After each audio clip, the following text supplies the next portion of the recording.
নমস্কার, আপনারা দেখছেন আজকের পশ্চিমবঙ্গের তাজা এবং গুরুত্বপূর্ণ খবর। আসুন দেখে নিই আজকের প্রধান ঘটনাগুলি। কলকাতার একটি নামকরা সরকারি হাসপাতালে এক মহিলা ডাক্তারের সাথে দুর্ব্যবহারের চাঞ্চল্যকর ঘটনা সামনে এসেছে।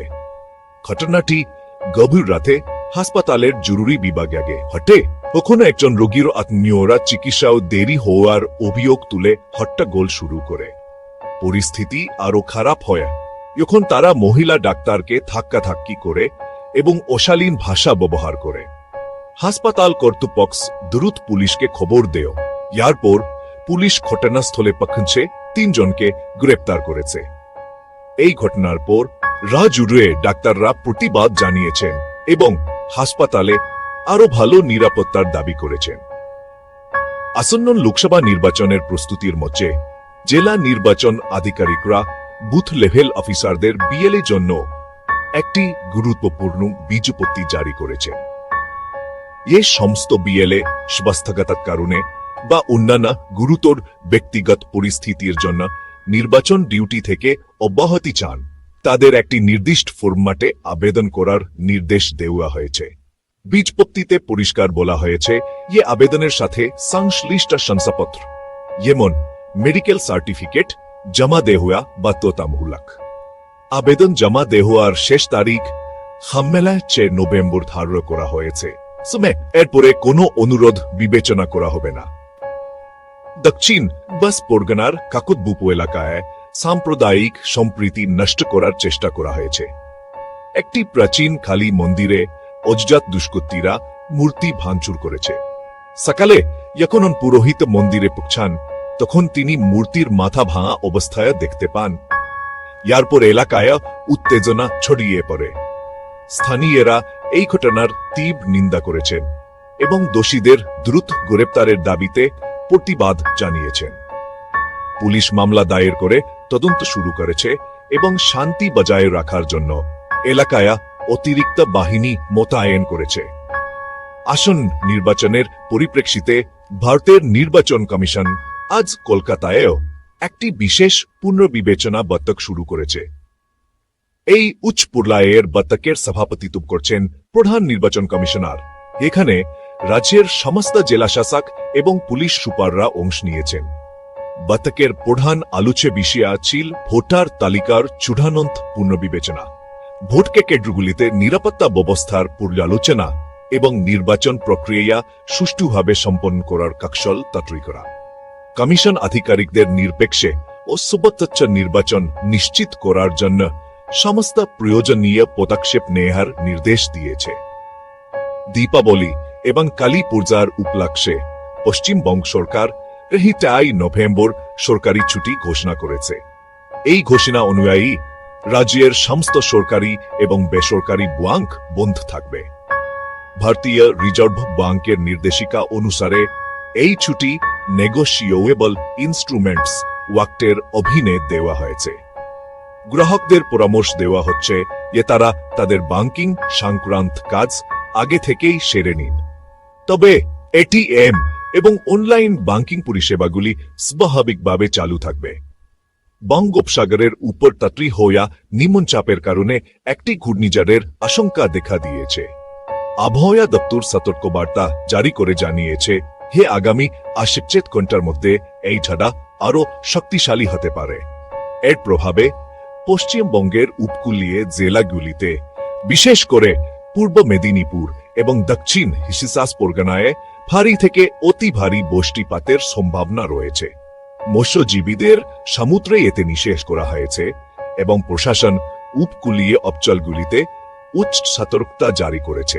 হুগলি জেলার একটি ছোট গ্রামে এক আদিবাসী দম্পতি সামাজিক পরিবর্তনের দৃষ্টান্ত স্থাপন করছেন।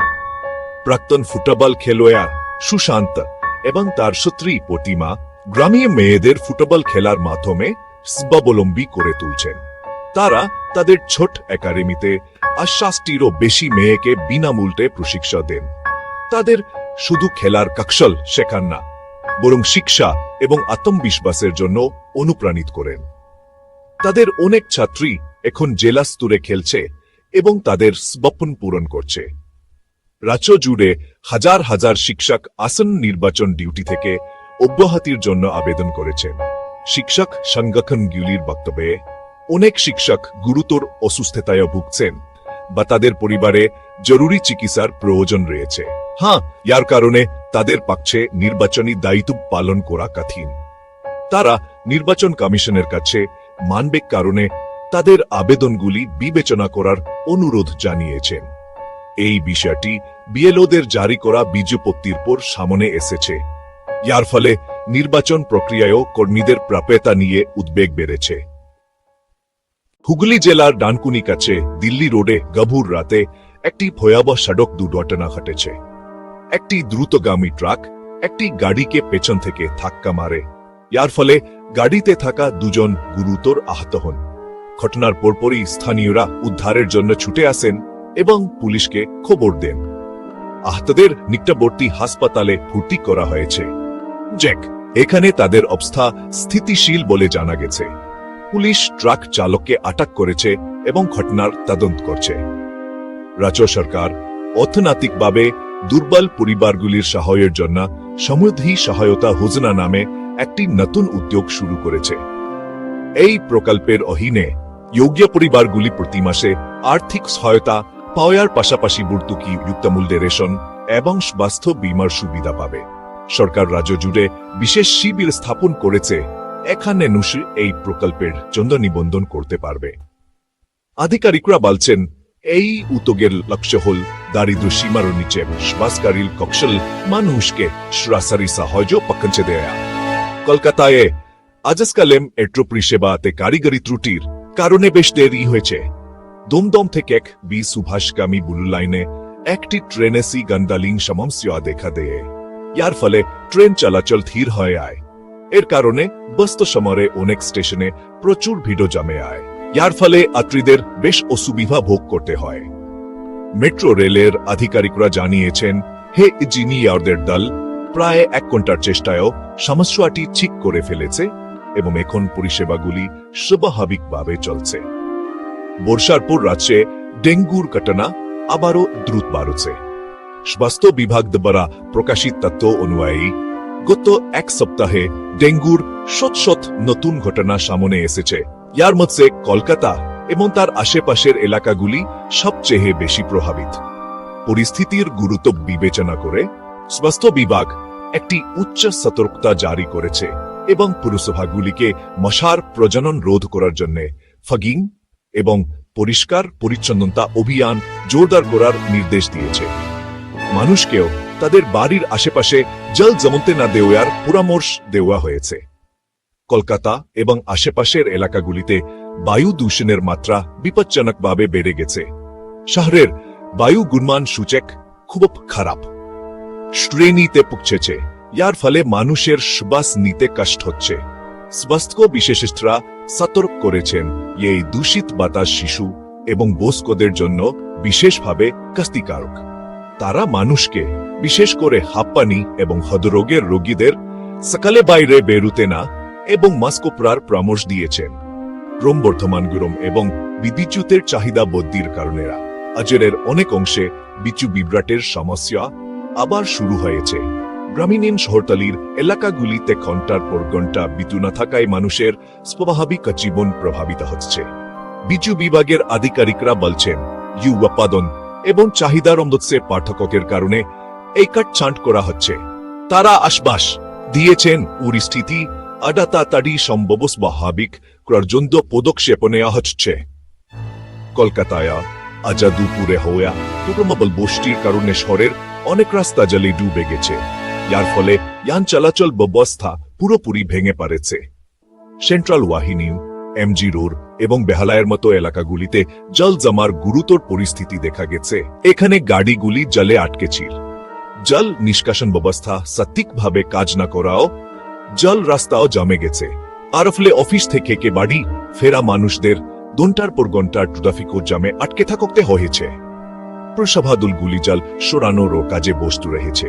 রাজ্যে বেকারত্বের সমস্যা মোকাবিলায় সরকার একটি বড় কর্মসংস্থান মেলার আয়োজন করেছে।